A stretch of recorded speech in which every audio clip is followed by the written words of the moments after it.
পালিয়ে বিয়ে করা শরীরের দৃষ্টিতে কি বৈধ? পালিয়ে বিয়ে করা যুবক পোলাপানের প্রশ্ন নিশ্চয়ই।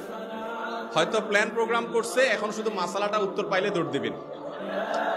দেখেন, ভালো করে শুনে রাখেন, বিয়ে কি ভালো কাজ না খারাপ কাজ? খারাপ কাজ? ভালো কাজ। তো ভালো কাজ কি মানুষ চোরের মতো পলায় পলায় করে? চোর চুরি করতে না পলায় করে? আপনি কি চুরি করতে যাচ্ছেন? তাহলে বাঘের বাচ্চার মতো বুক ফুলাইয়া প্রকাশ্যে ঘোষণা দিয়ে করবেন। হাদিসে আসছে আলিনু হাদান নিকাহ, বিবাহকে তোমরা প্রকাশ করো, জানান দিয়ে করো, ঘোষণা দিয়ে করো।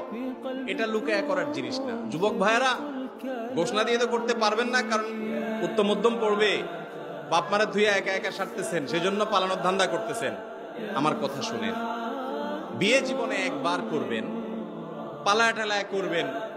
যে মেয়ের হাত ধরে যাবেন বা যে মেয়ের যে ছেলে ফুসলায়া ফাসলায়া রাজি করাইছে পালানোর জন্য, মনে রাখবেন এই ভুলের কারণে সারা জীবন আফসোস করবেন, আর এই ভুলটাকে শুধরাতে পারবেন। কারণ কি?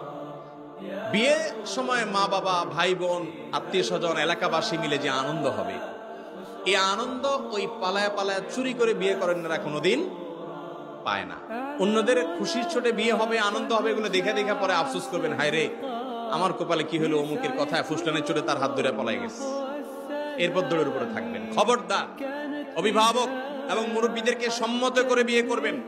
বিবাহ বহির্ভূত সম্পর্ক করে এরপরে হাত ধরাধরি করে পালাপালি করবেন, এই সমস্ত নাটক করবেন না। এটা চোরের খাসলত। আপনি কি চুরি করতে আসছেন? কেন এই কাজ করবেন? অতএব পালাপালি করে বিয়ে করবেন